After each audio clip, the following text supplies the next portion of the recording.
So this superset right here is going to be bend over barbell rows. I'm going to be focusing on fully stretching the lats and having a nice contraction at the top. So I'm going to superset it 20 reps underhand with 20 reps overhand. No break, just keep the pump going.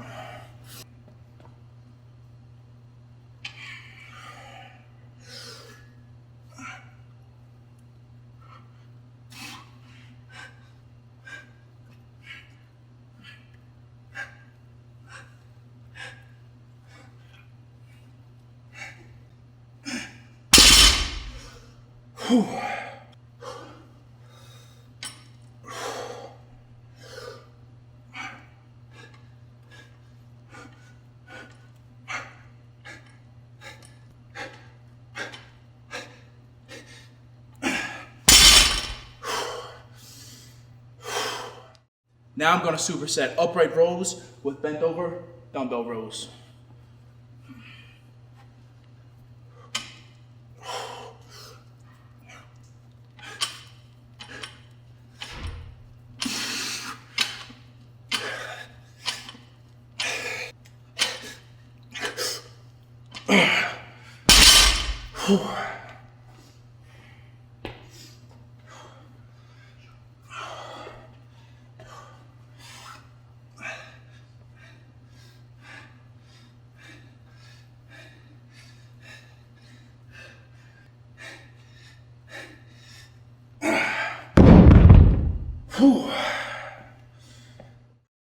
So typically I use cables for this kind of workout. I'm going to be performing lat pull downs with the band and then a variation of face pulls or shoulder pulls, a bunch of different names.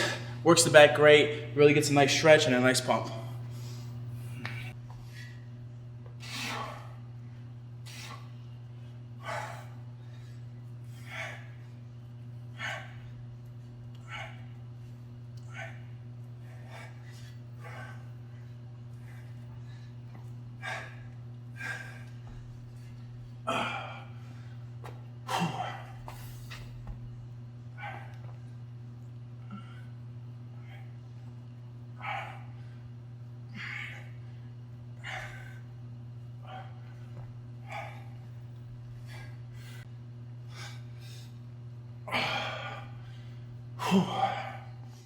For this superset, I'm going to be taking the band with the inside grip, fully extending my lats and my traps, and fully contracting them all the way at the top. Boom.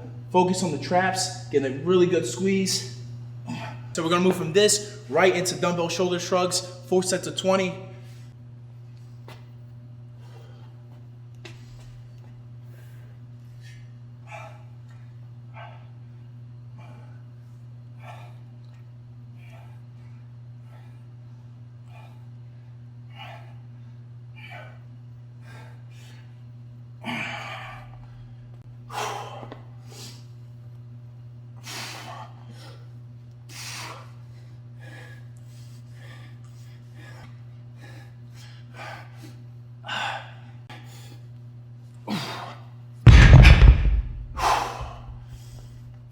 Right now I'm supersetting stationary single leg dumbbell lunges. After those single leg lunges, I'm gonna go right into my barbell squat. I wanna make sure my feet are parallel and I'm squatting as deep as I can, ass to the grass and exploding up.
Right now, I'm supersetting 12 box jumps with 12 front kettlebell squats. It's gonna really focus on your explosiveness and keep your endurance nice and high, man.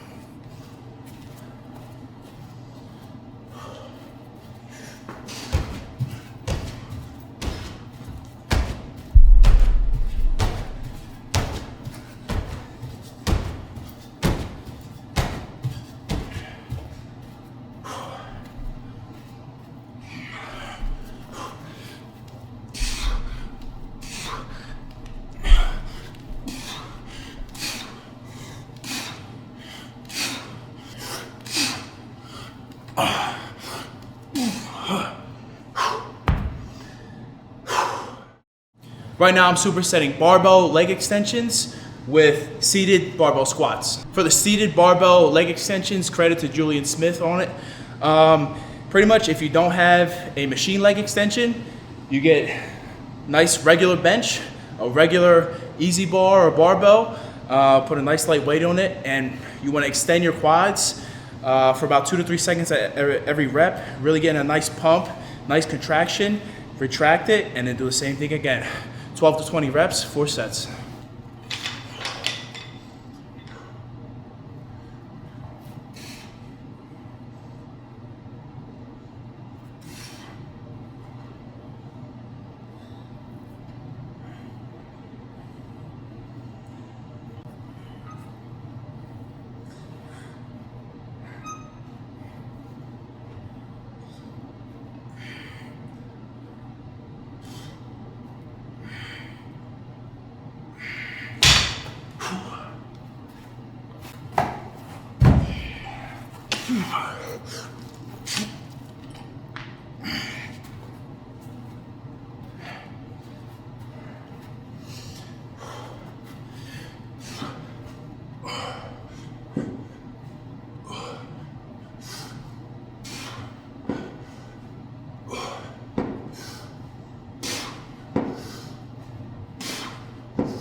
For this superset, I'll be demonstrating walking barbell lunges with toe taps on the bench.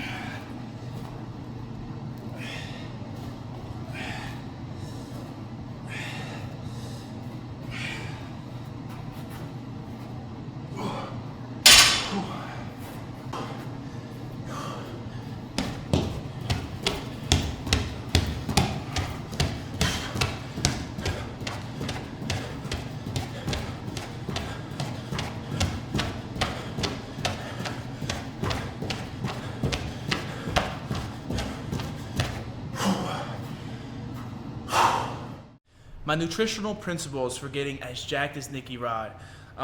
Pretty much I focus on all protein. I'm protein oriented, man.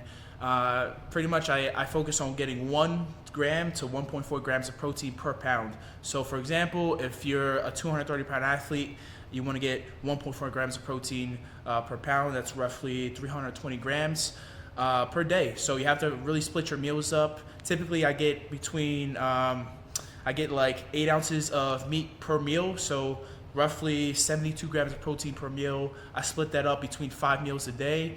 Add a snack, I add a couple grams of protein for breakfast, accumulation of 322 grams of protein per day. That's pretty much my diet. I really try not to fall below. General rule for me, more protein you eat, the less body fat you have. Personally, I never count calories. I just don't have any time for it. And I really try to focus on what's most important. The lifting, the hard workouts, and the protein. My opinion, protein is king.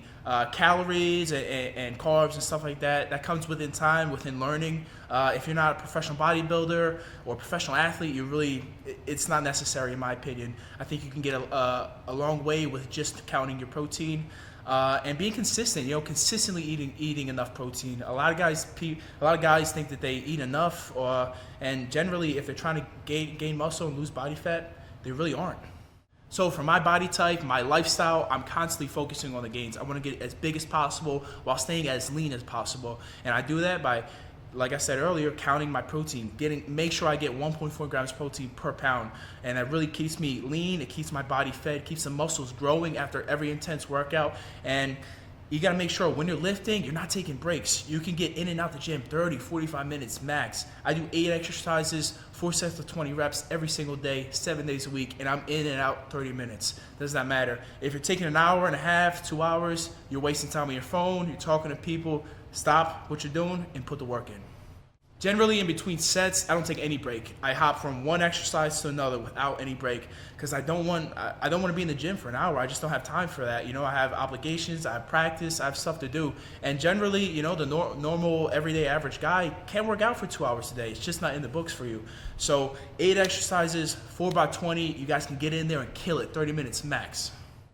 Generally, I spend about 15 to 20 minutes stretching before practice or before a lift.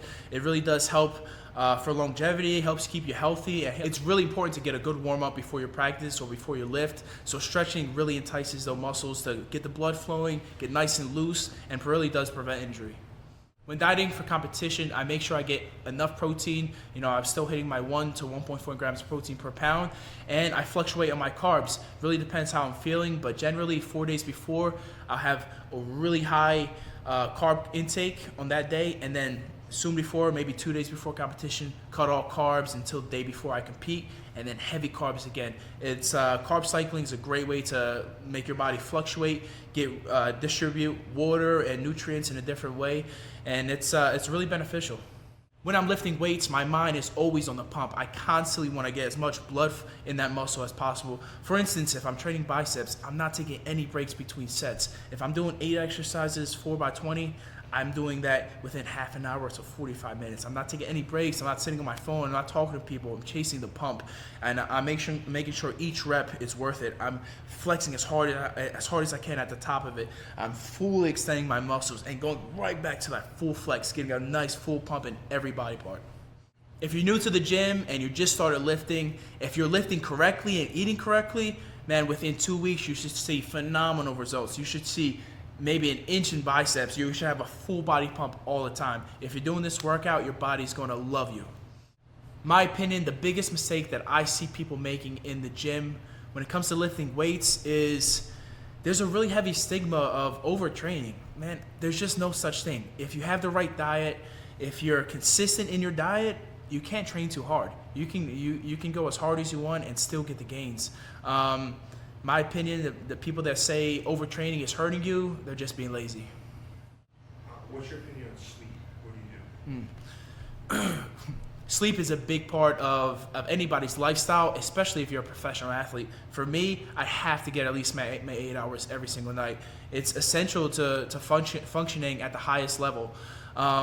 And it really is important for your body to repair itself. That's when your body's, when your body's sleeping, that's when it's getting all the nutrients, it's digesting everything's getting put in the right places. You wake up nice and lean and shredded, and being consistent in your sleep goes a long way.